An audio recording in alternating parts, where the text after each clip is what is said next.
अवधूत चिंतन श्री गुरुदेव दत्त श्री स्वामी समर्थ. नमस्कार स्वामी भक्तांनो, आपल्या चॅनलवर तुमचे अगदी मनापासून स्वागत. स्वामी म्हणतात, प्रत्येकाला इथे गर्व आहे, मी आहे तर सर्व आहे. अरे वेड्या, कुणा वाचून कुणाचं राहत नाही. आदर कर सर्वांचा, हाच मानव धर्म आहे. प्रेमाने जोडलेली चार माणसं आणि त्यासाठी लागणारे दोन गोड शब्द, हे वैभव ज्याच्याजवळ आहे तोच या जगात खरा श्रीमंत आहे. स्वामी भक्तांनो, जेव्हा मेहनत करून सुद्धा स्वप्न पूर्ण होत नाही, तेव्हा रस्ता बदला, सिद्धांत नाही. भगवद्गीतामध्ये स्पष्ट लिहिलं आहे, निराश होऊ नको, कमजोर तुझी वेळ आहे, तू नाही. सहमत असाल तर होय टाईप करून तुमची सहमती दर्शवा. मनुष्याने परिणामाची चिंता न करता, लोभ न ठेवता आणि निस्वार्थी आणि निपक्षपाती राहून आपले कर्तव्य पार पाडले पाहिजे. अंधारात जसा प्रकाश चमकतो त्याचप्रमाणे सत्य देखील प्रकाशते. म्हणून माणसाने नेहमी सत्याचा मार्ग अवलंबला पाहिजे. त्या व्यक्तीला ज्ञान नाही आणि देवावर विश्वास नाही, तो जीवनात कधीही सुख आणि यश मिळवू शकत नाही. जर तुमचा देवावर विश्वास असल्यास आत्ताच आपल्या व्हिडिओला लाईक करून चॅनलला सबस्क्राईब करा आणि कमेंटमध्ये श्री स्वामी समर्थ टाईप करा. तुमच्यासाठी बंद नशिबाचे द्वार उघडले जातील. ज्याप्रमाणे मनुष्य आपले जुने वस्त्र सोडून नवीन वस्त्रे परिधान करतो, त्याचप्रमाणे आत्मा जुने निरुपयोगी शरीर सोडून नवीन भौतिक शरीर धारण करतो. कोण काय, कसे आणि का करत आहे, या सगळ्यांपासून तुम्ही जितके दूर राहाल तितके आनंदी राहाल. जेव्हा आपले मन कमकुवत असते तेव्हा परिस्थिती समस्या बनते आणि जेव्हा आपले मन स्थिर असते तेव्हा परिस्थिती आव्हाने बनते. ज्यांच्यावर तुमचा अधिकार आहे त्यांच्याच मोहात पडा. ज्यांच्यावर तुमचा अधिकार नाही त्यांच्याशी तुम्ही मोहित होऊ नका. ज्यांना इतरांच्या समस्या समजतात, ज्यांच्यामध्ये सहानुभूती असते, ते मनाने चांगले असतात. त्यांना पुन्हा जन्म घ्यावा लागत नाही. ज्ञानी माणसासाठी मातीचा ढीग, दगड आणि सोने हे सर्व सारखेच असतात. प्रेमाला नेहमी माफी मागायला आवडते आणि अहंकाराला नेहमी माफी ऐकायला आवडते. गोष्टीचा विचार केल्याने माणूस त्यांच्याशी संलग्न होतो.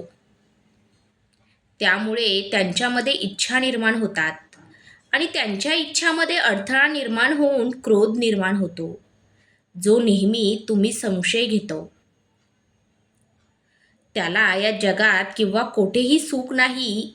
कर्म हे असे पीक आहे जे माणसाला प्रत्येक परिस्थितीत कापावे लागते. म्हणून नेहमी चांगले बियाणे पेरा, म्हणजे कापणी चांगली होते. जे घडणार आहे ते नेहमीच घडणार आहे आणि जे घडणार नाही ते कधीच घडणार नाही. असा निश्चय ज्याच्या मनात असतो त्यांना कधीही काळजीचे त्रास होत नाही. चांगली कामे करूनही लोक फक्त तुमचे वाईट कामे लक्षात ठेवतील. त्यामुळे लोकांच्या म्हणण्याकडे लक्ष देऊ नका. तुमचे कर्म करत राहा. जितके शक्य असेल तितके गप्प राहणे चांगले, कारण जीभ माणसाला सर्वात मोठा गुन्हा करायला लावते. भगवान श्रीकृष्ण गीतेत म्हणतात, हे अर्जुन, माझ्या परमभक्ताच्या कल्याणाची जबाबदारी मी वैयक्तिकरित्या घेतो. जे नेहमी माझे स्मरण करतात किंवा एक चित्ताने माझी पूजा करतात. हे पार्थ, ज्यांच्या भक्तीवर विश्वास नाही ते मला प्राप्त करू शकत नाही. म्हणून ते या भौतिक जगात जन्म मरणाच्या मार्गावर परत येत असतात. जो तुमच्या शब्दाला महत्त्व देत नाही त्याला मौन हे उत्तर उत्तम आहे. काळासोबत बदला किंवा काळासोबत बदलायला शिका. आपल्या मजबुरींना शिव्या देऊ नका. प्रत्येक परिस्थितीत चालायला शिका. पण काम बिघडेल इतकी चिंता नसावी. चांगल्या हेतूने केलेले काम कधीही व्यर्थ जात नाही आणि त्याचे परिणाम तुम्हाला नक्कीच मिळतील. श्रीकृष्ण म्हणतात, हे अर्जुन, मी कोणाचे प्रारब्ध बनवत नाही. प्रत्येकजण स्वतःचे भाग्य घडवतो. आज तुम्ही जे काही कर्म करत आहात त्याचे फळ तुम्हाला उद्या मिळेल. आणि आज तुमच्याकडे जे आहे ते तुम्ही पूर्वी केलेल्या कर्माचे फळ आहे. तो माणूस वाईट नसून त्याची कृती चांगली किंवा वाईट असते आणि माणसाच्या कृतीनुसार त्याला समान फळ मिळते. तुम्हाला फक्त तुमची कृती करण्याचा अधिकार आहे, पण तुम्ही तुमच्या कृतीचे फळ मिळण्यास पात्र नाही. तुम्ही तुमच्या कर्माच्या फळाचे कारण स्वतःला समजू नका किंवा कोणतेही कर्म न करण्याबद्दल कधीही आसक्त होऊ नका. योग्य कृती म्हणजे ज्याचे परिणाम नेहमी बरोबर असतात असे नाही, तर योग्य कृती म्हणजे ज्याचा हेतू कधीही चुकीचा नसतो. जगातील कोणतीही व्यक्ती सर्व गुणांनी परिपूर्ण नसते. त्यामुळे काही कमतरतांकडे दुर्लक्ष करून नातेसंबंध टिकवा.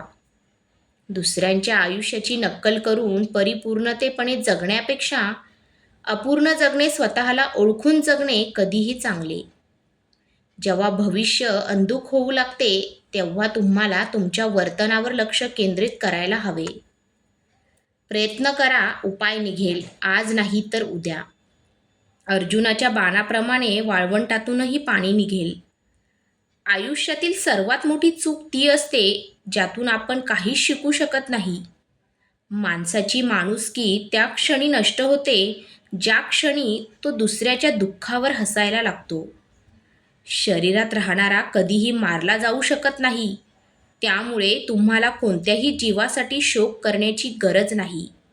वेळ आपल्याला शिकवते की आयुष्य कोणाचीही वाट पाहत नाही आणि कोणाची वाट पाहू शकत नाही.